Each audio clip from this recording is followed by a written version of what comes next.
just a quick update on how I attach this shoulder harness to a new Tribe Onyx.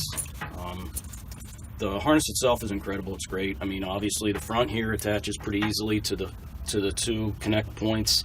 But what I did to connect it on the back was remove the gear loop, handle, hanger, whatever you want to call it.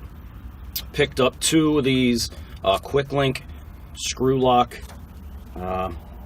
stainless steel links, attached it to the two loops where the gear loop was attached to, and hooked it onto that.